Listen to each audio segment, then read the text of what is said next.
I have granted you immense powers in Death's realm itself. Show results! For a game called Death Must Die, you sure do die a lot, over and over.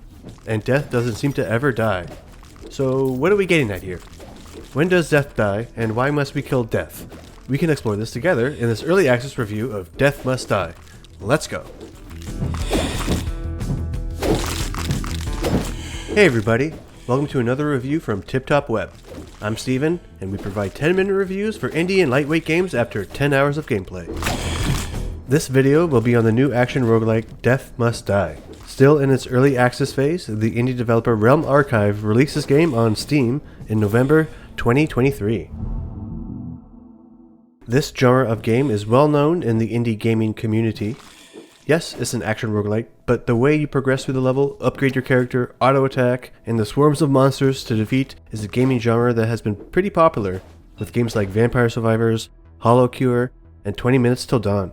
This game is another inclusion to this genre and comes with a plethora of features and incredible gameplay moments that make this game loop pretty addictive.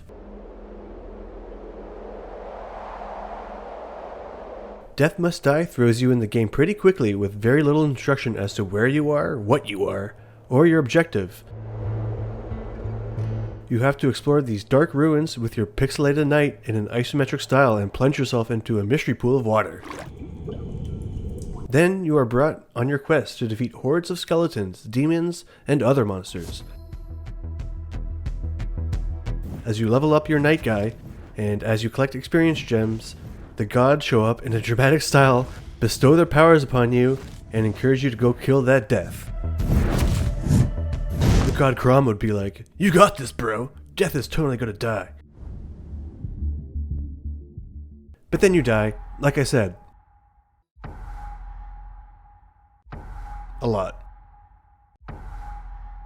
Dying is an essential way to progress the story. New characters are showing up out of nowhere to fight with you on your cause to have Death die. And they're pretty badass if you ask me. The game loop is simple. Get in there, run around, swing that weapon, or shoot those fireballs, slay those ancients of evil, and hopefully live to only do it all over again. But this time, a little more difficult. And you know what? I like it. Let me explain why. A world without death. It's so easy to pick up this game and just go, and power up your character the way you want. Each god that bestows powers on you has a specific way of making you more badass. Like Summer, the goddess of fire, will modify your attacks with fire, and the other gods like Leolong, Krom, and Aisa, who provide some really good dialogue, expositions, and the drama within the goddesphere. They give you your power-ups and send you along your way with your quest. Rinse and repeat. Hear me and obey. The game loop is at max 30 minutes long if you don't die, and it is the way to achieve more meta progression and get more access to more difficulty for your runs. Finding loot and money on your runs is a very cool feature in this game that allows an additional way to permanently power up your character to deal with the ever so progressing difficulty.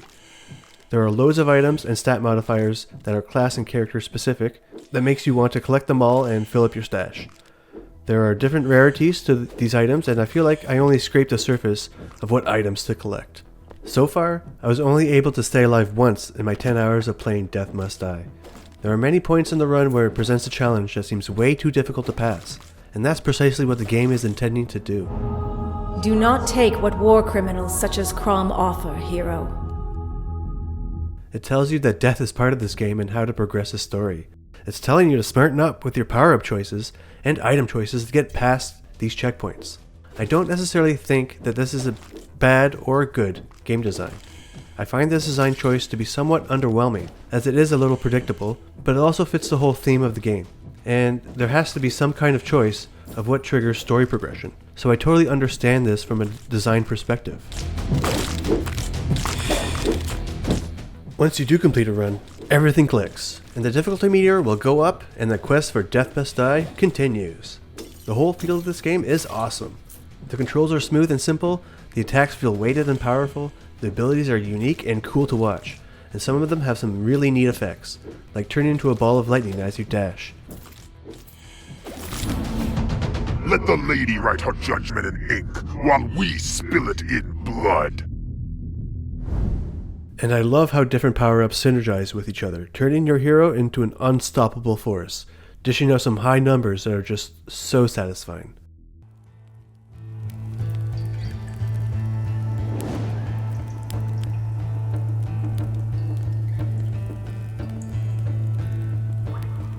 Before we move to other sections in this video, I'd like to mention how good the design is in your home base.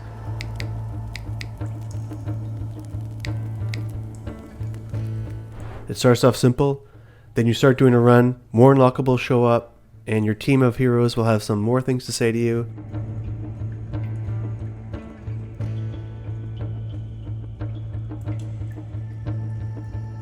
And I love the shop and the equipment system, giving this game a whole role-playing feel.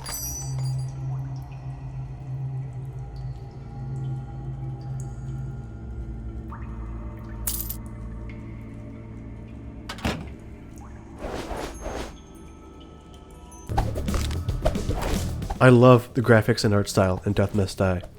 Yeah, it's simple, not overly stylized, but if you really pay attention to the details in the heroes, monsters, and environment, there's actually a lot going on, and it's done so well that it's seamless, which makes it amazing if you're looking at it with a critical eye.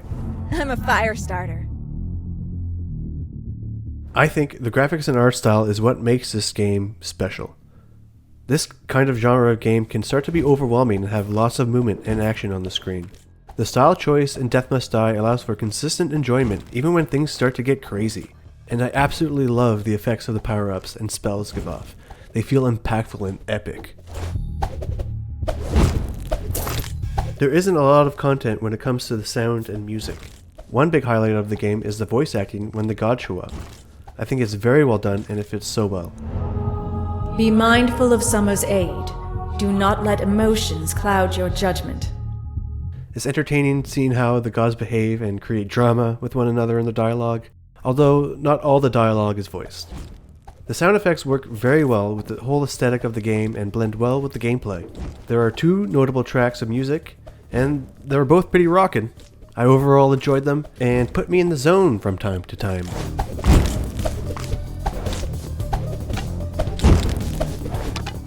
Overall, Death Must Die is a very smooth experience. The controls are easy to learn and provide simple control reconfiguration on your controller or keyboard if you need to. I know a lot of people change that R2 dash to something else. There are some minor accessibility features of the game I'd like to mention. There are points in the game where the dialog box will show up and there's no indication to press A or press a key to continue. You just gotta know. I know, it's a minor nitpick, but these are the things I notice while playing the game in a critical lens. I would love to see some of the little interface updates as this game approaches its 1.0 launch. Death Must Die is one of those games where there is no end in sight. As you keep getting more and more powerful, the game will match its difficulty with your power level, always giving you a challenge, and I'm sure more and more powerful items will keep showing up. I'm aware that some players have over 500 hours in this game. The game loop is very addictive and is easy to jump into. By my 10th hour of playing, I feel like I've seen all of the god power-ups, heroes, and monsters to see. I was able to beat a run in my 10 hours, increasing my difficulty. I did unlock all the heroes, but not all the perks.